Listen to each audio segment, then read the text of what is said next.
اظہار ثانی مقدس یوحنا کی انجیل 16 باب 1 تا 4 آیات تک۔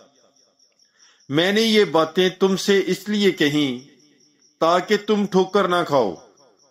تم عبادت خانوں سے نکالے جاؤ گے، بلکہ وہ وقت آتا ہے کہ جو کوئی تمہیں قتل کرے گا وہ گمان کرے گا کہ میں خدا کی عبادت کرتا ہوں، اور وہ اس لیے یہ کریں گے کہ انہوں نے نہ باپ کو جانا اور نہ مجھے، مگر میں نے یہ باتیں تم سے اس لیے کہیں تاکہ جب ان کا وقت آئے تو تمہیں یاد آ جائے کہ میں نے تم سے کہہ دیا تھا۔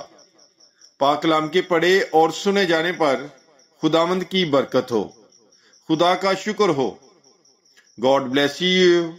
Bible is life.